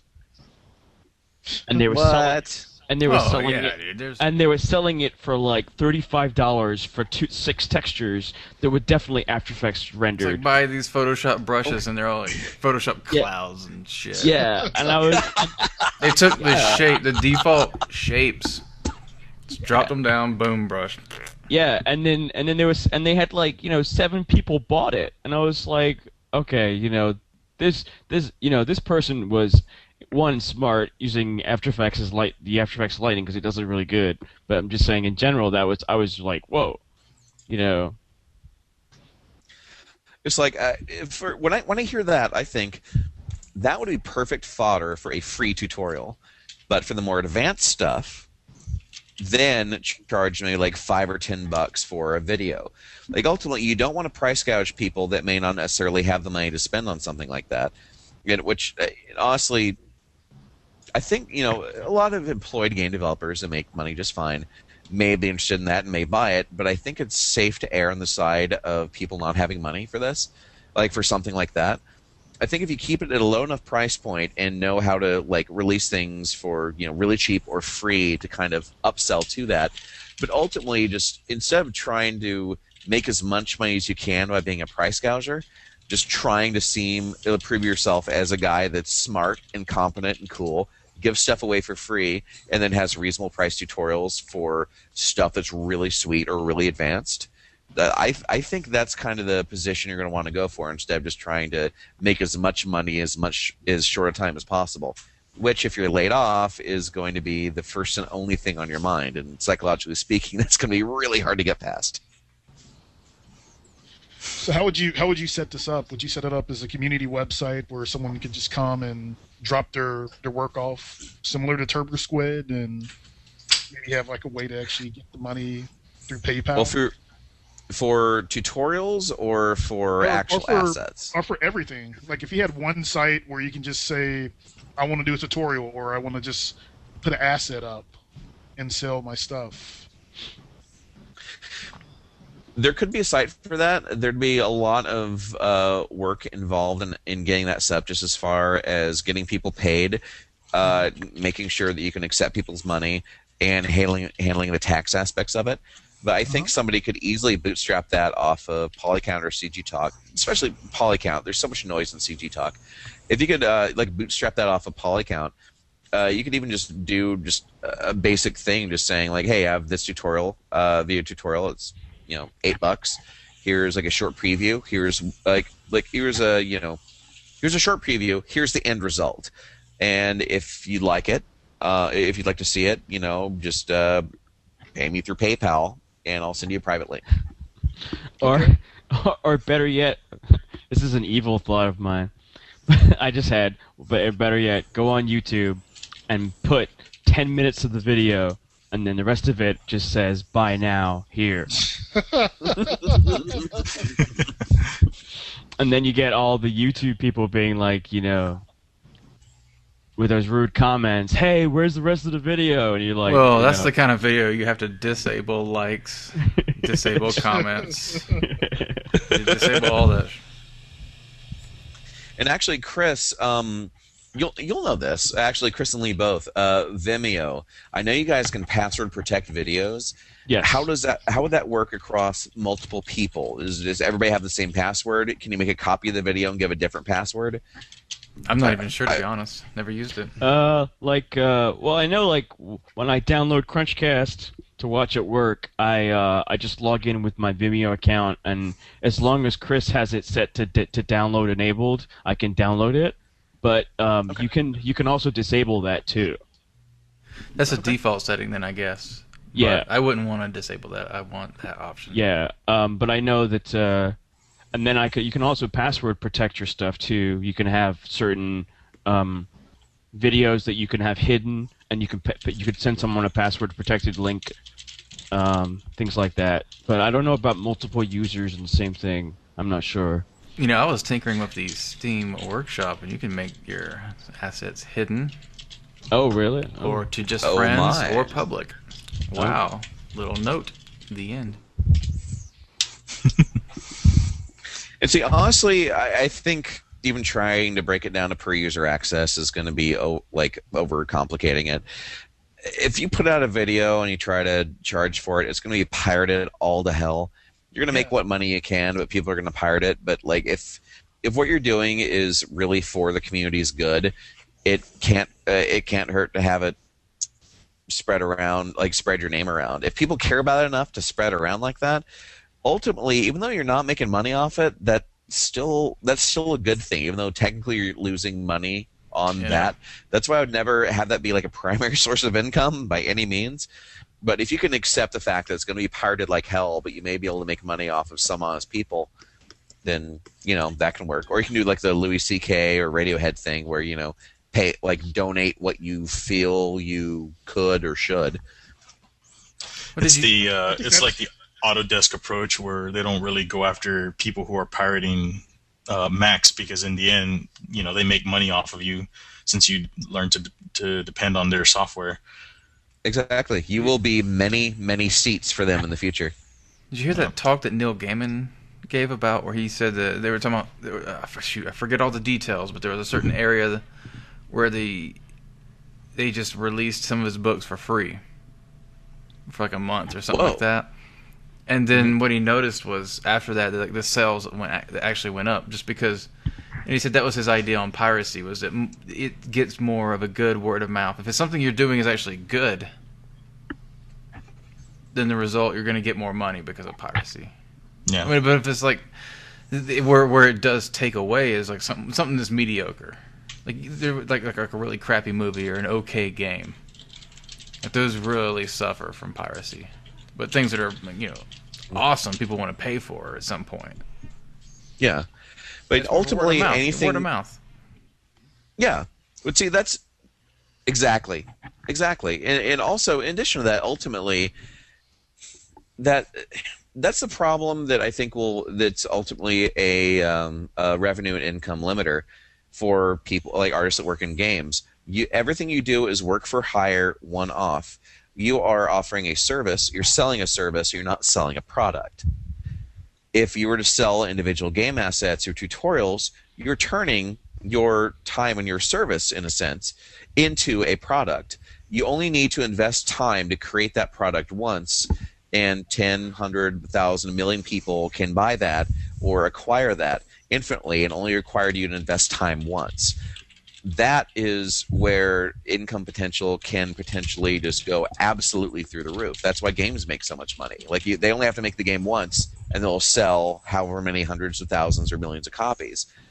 I think anything you do, whether or not you actually ultimately make money off of it, even if you're just doing a video tutorial, that is a product that advertises you. That's good for you. That helps people. And if it's good, people will want to spread that around. If it's bad, nobody will. And you should, that's feedback for you to try and get better, do better next time. But anything you do, even if people are even if 99 out of 100 people are pirating like a video tutorial or something you made, even then you're making a tiny amount of money, but you're building up your portfolio of overall content and products and putting that out and doing a good job of marketing yourself and giving you more of an opportunity to network. Like I've been blogging for 9 years, and I write those blog posts once and I forget about them.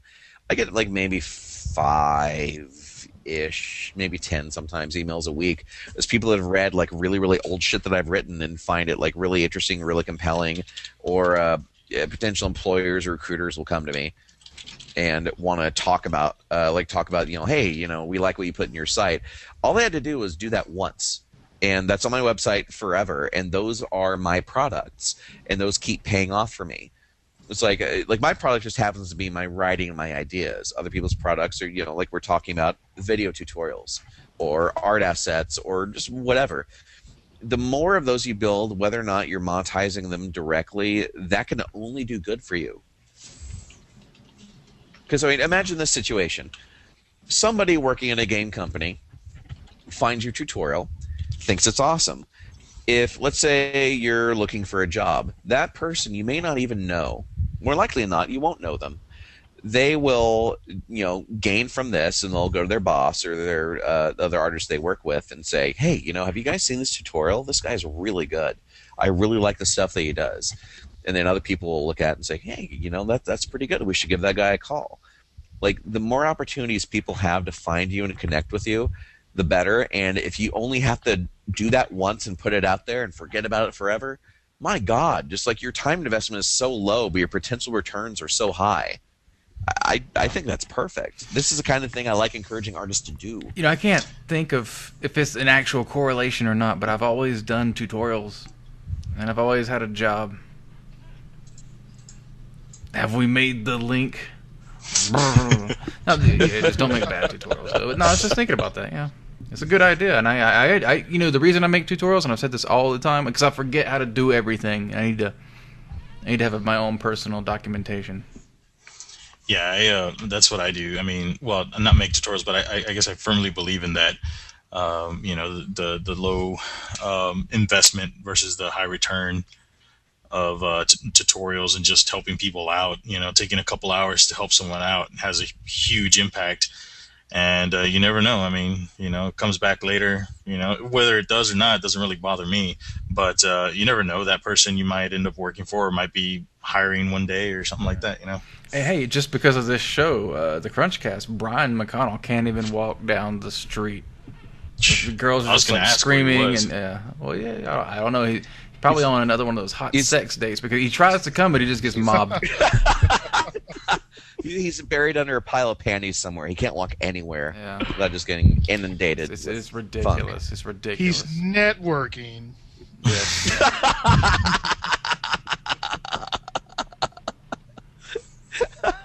Nice. By the way, Jesse, what you're saying, like helping someone out, you never know if they're going to be hiring. Like in addition to that, you never know if they know someone will be hiring.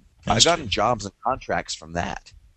Like a lot of, so I'm an art outsourcing manager. I manage projects, manage artists. I do like a ton of shit, but probably 20 or 30% of what I do is just helping friends of mine put together art production plans or find out how much stuff costs or introduce people.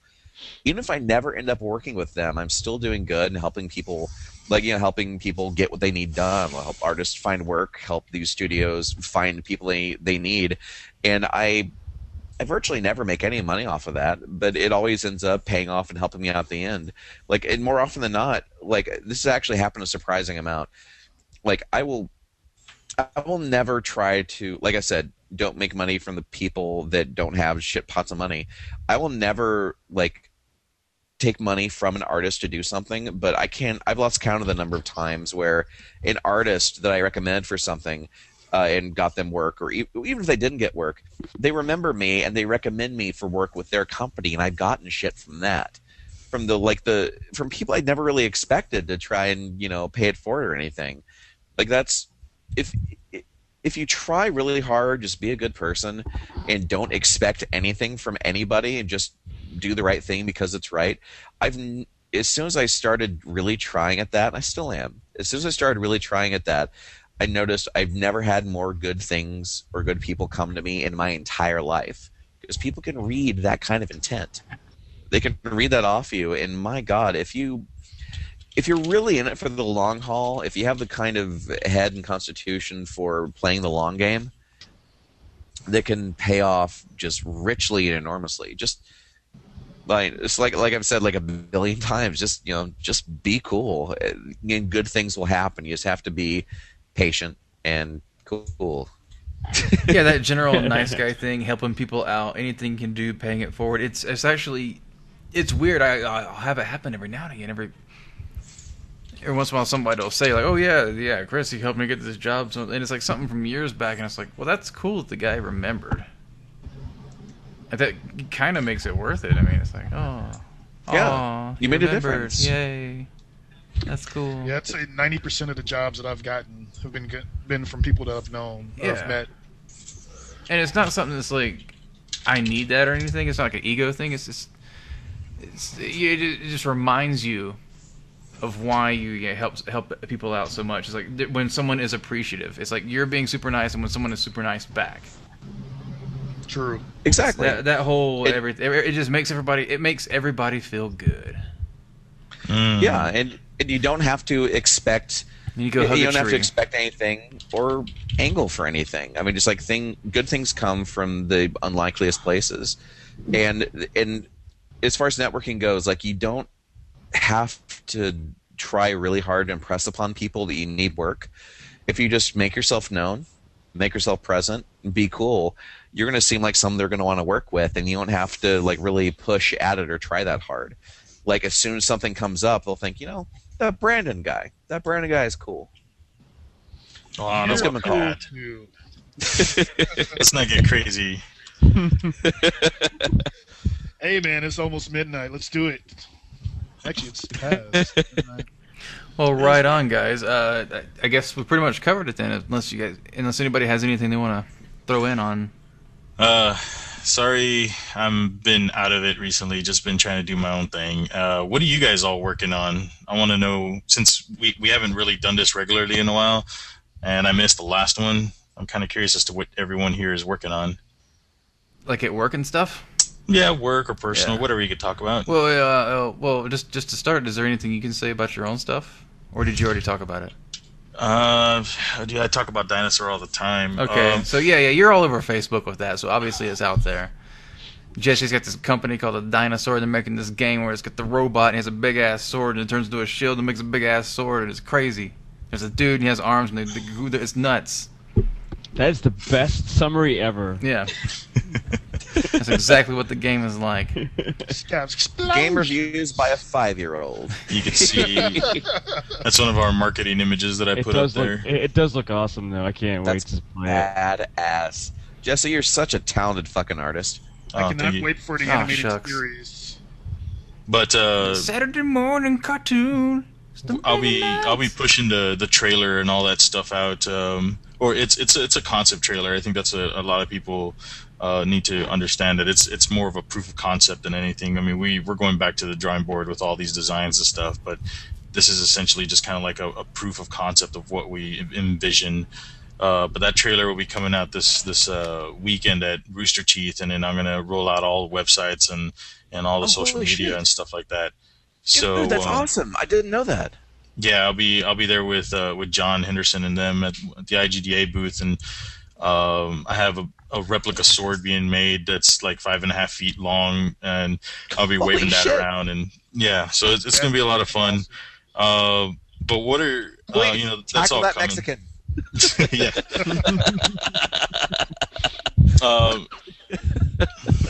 What are you guys working on? All right, so I'll just throw it out real quick. At work at Ilphonic Nexus, we've got our DLC announced, which and we're hooking up with the Steam workshop, and we're releasing our editor, and all kinds of wonderful things are happening with that. So we're going to be doing a bunch of tutorials and stuff, probably some video tutorials, and yeah, Sweet. a whole bunch of stuff is happening with that. So that'll be cool. Everybody will. The plus side is people will get to have another version of the Cray engine to work with, and you can make levels for Nexus. The downside is you'll get to see our sloppy, horrible assets. Actually, When things, you put it together and it looks really good, but then when you really look at the asset, you're like, dude, what the fuck were you thinking? I'm very guilty. But anyway, as a previous designer, I have no problem taking assets and making them look good. Nice. so yeah, who's next? John? I am working on a Facebook game that has not been announced. I don't want to. I never mention clients' names. Yeah. It's a really, really awesome game, actually. I'm really excited about it. I have a team of 11 artists working for me in Russia, and there are 6 artists in-house. I'm working with the art director to just bring in a ton of assets into the game, just like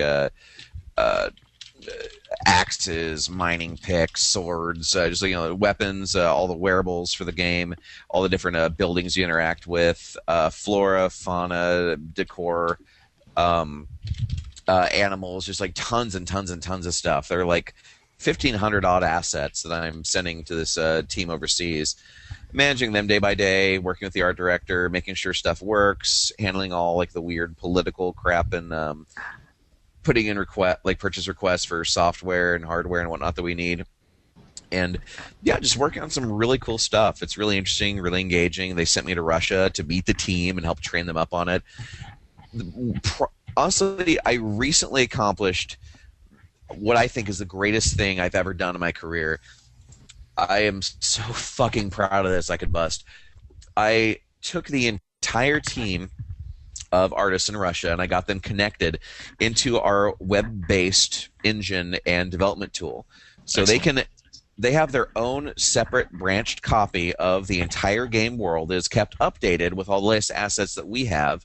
They can put stuff into the world to screenshot and leave in the world for us to look at and review, and take it all the way to final and bug fix absolutely everything and handle that aspect of the QA process on their end, as well as getting them working with our extremely stringent file naming system, which is really weird, really abbreviated, 32-character limit max. I taught them how to work within that file naming convention to make stuff that will fit into the game so that we won't have duplicate file names for the entire life cycle of the project, which is going to be 2 or 3 years. So I have them making absolute final game-ready assets, working in the game, working through their firewall, working through all the legal and technical hurdles and bullshit on our end, getting everything set up, all appropriate user permissions, working all the way up to like the CTO and the CFO of a colossal company to get all this shit working. And they're making art for me that works, that is final. I've never worked harder on anything in my life, and I finally made that work, and the entire team's working in it.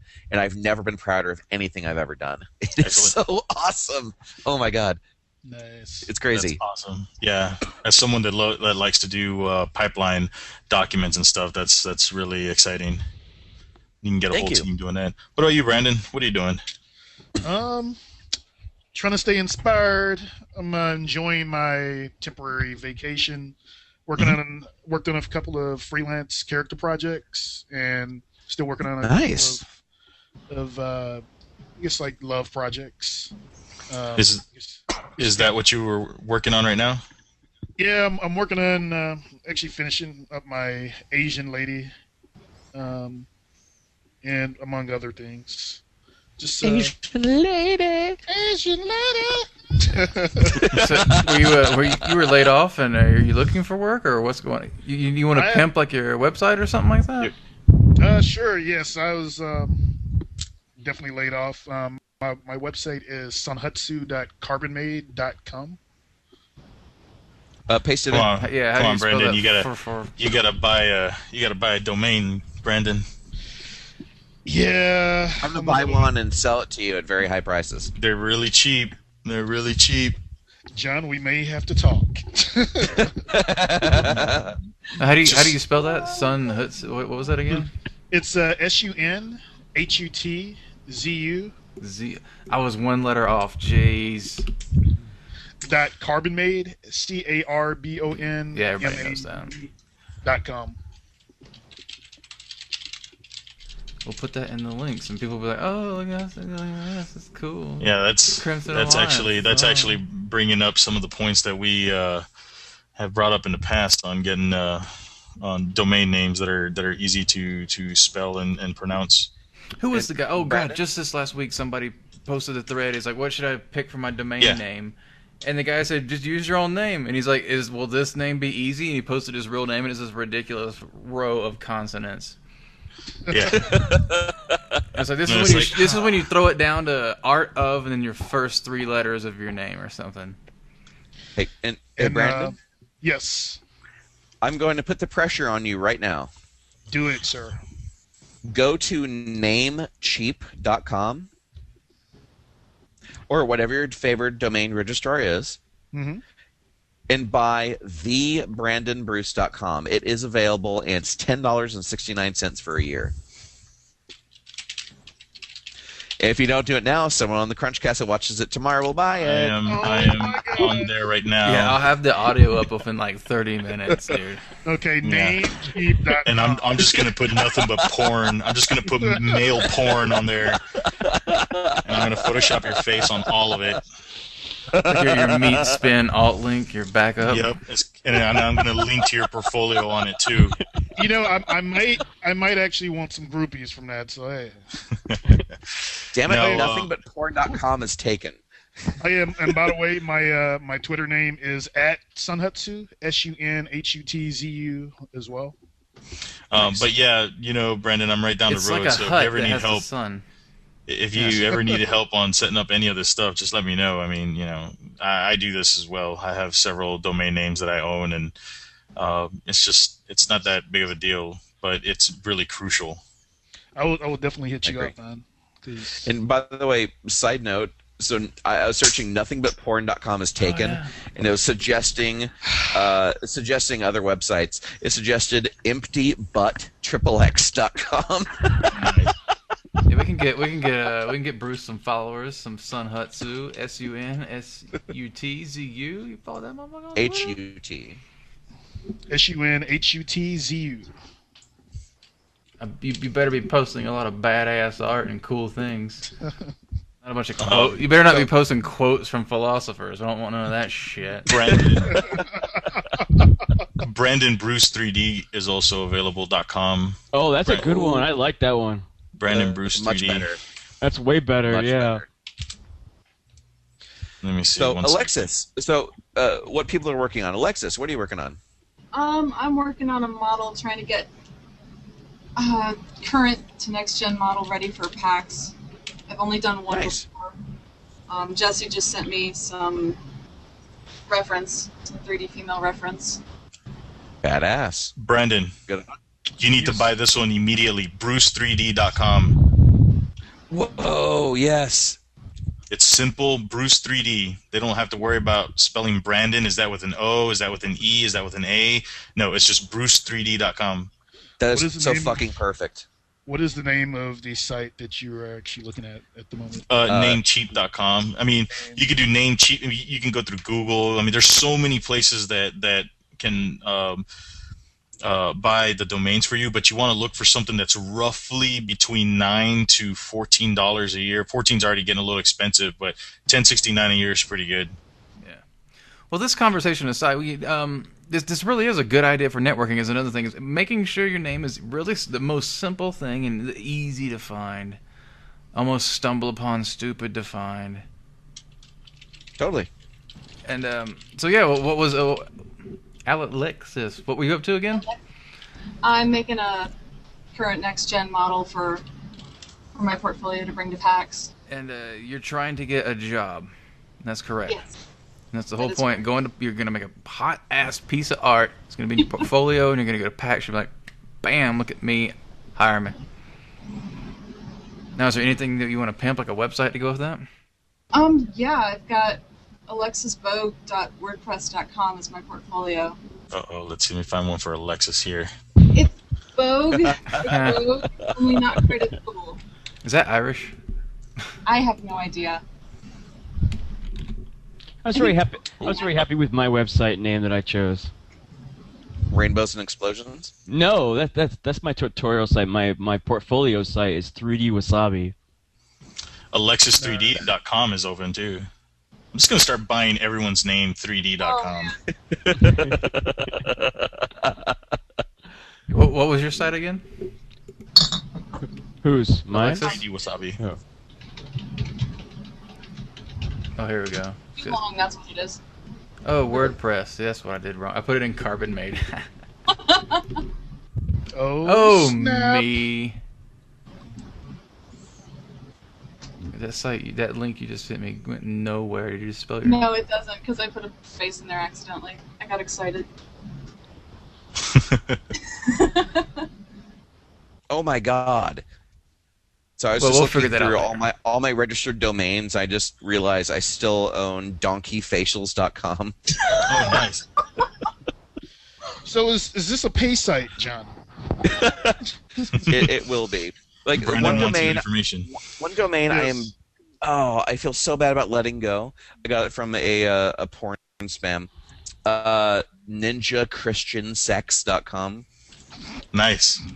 I was thinking I could turn that to a porn site of people like hooking up in pews and confessionals. I don't. Well, that I don't mind sounds going to great. hell. So will there So- be any tithing? There will be deposits. Then it's good then. So- So Lee, Yes. what are you working on? I'm Donkey actually facials. I'm actually playing I'm playing Wizard 101 right now. Nice. Look at this game. That's what he works on, folks. No, I am working. I'm on Pirates Well, yeah, I was 101. about to update. Yep. Nice. I'm trying to play Wizard 101. I'm like. Are you that I'm like- alligator? No, I'm just a wizard on top of the rhino right oh, over here we here. go. Yeah, this rhino is awesome. Is that the land of the dead? Is that what that is? No, I'm in. Look at that rhino's eye. You just don't give a shit. For those without the benefit of video, he's running around in what looks exactly like every MMO. Oh. Oh. So yeah, Rhino was made by Zach, right? I believe. I think No, that's a so. cool game. Yeah. Yeah, I think it was animated by Chuck, maybe. Yeah, Chuck and Zach. Yeah. Oh, I should probably work on some tutorials because I keep getting emails about that. You should. I'll play- That'd be awesome. Yeah. I'll play my trailer for those people that want to sneak peek at it. The raw trailer, I should say. Yeah, I was thinking about actually closing the Explosions and Rainbow site and then just hosting my tutorials on my website. That way I don't get them confused and all that. Yeah, that would work. Do a redirect. But Jesse, you're talking about your trailer? I'll say I could play my trailer, or so people on YouTube can see it if they want. It's just the raw trailer without all the nice transitions and stuff. But it's I could show that. Yeah, I want to see. That'd be hell yeah, dude. Are you gonna show it right now here? You guys are gonna miss the music though. Oh, okay. So a lot of sure- it's not going to make sense. I'm sure So, Chris could play folks, the this is a keyboard world behind him. exclusive. Yeah, so for Play it off, those of you that keyboard just Chris. that just listen to audio on this show right now, Jesse is showing the trailer for McKnight. Is this on? Wait, I forgot. Did you say this is online yet or not? No, it's not. Okay. It will be next week. Exclusive debut. You have to watch the video, people. Wow, look at Wow, all that these looks- colors. Look at all these Wow. things. Yeah, there's no like HUD or anything in here yet, or I've never anything seen like a game that looked more amazing than this. that. This is a must see. You must go to the This is all YouTube or in the Vimeo engine too, video by to the see way. this. Macross. That's Macross shooting right there. Nice Macross style. This is all in Dude, engine. that Mech Knight dwarf had like launched fucking Mervs out of his back. His sword transformed. It's like I'm watching a movie, but I know it's real John? time. John the Ram. That's awesome. Yeah, John the Durant. names are very, very temp. That's awesome. How'd you know the name? How'd you know my Roy. dick's name? This is probably the most incredible game trailer I've ever seen, and people need to make sure they watch this video. They need to go to YouTube and hit the. And you know what get the us- best? The best thing is Oh, I the love your logo. logo. The logo is the best. I want a T-shirt of that, Jesse. Dinosaur. By this Dinosaur weekend, Dad. so I can wear it to RTX. We got You know, Jesse, Some it'd be music. funny if you didn't register that domain because I would totally register it right now. which one? the DinosaurEntertainment.com. Oh, no, I already got that. Yeah, we're getting together with some talented guys. I got some music from Chris Klein, or Vertex guy, for those that are really into game music. He's helping us out with music on that, so that's going to be some jamming stuff. Nice. Dude, that's badass. By the way, I'm buying DinosaurEntertainment.net, .org, .info, .biz, .co.uk, .us, .me, .co.ca, .mobi. Oh, holy shit. I get DinosaurEntertainment.xxx. What? Nice. Okay, now I'm totally buying JohnJones.xxx. Nice. Is Bruce 3D still for sale? I gotta buy that one. Bruce 3D, man. That's actually a pretty cool one. That is a badass one. It just rolls right off the tongue. Bruce 3D. Awesome. Well, right on, guys. If there's anything anyone else needs to cover, then I think we can wrap it up. I think that's everything. We nailed it. I'm currently busy buying JohnJones.xxx. Kick ass. Everybody just made all the money. Oh my god. Cool. Well, I'm gonna hit some buttons here and stop this thing from recording. Well, Good guys, CrunchCast, thank you. people.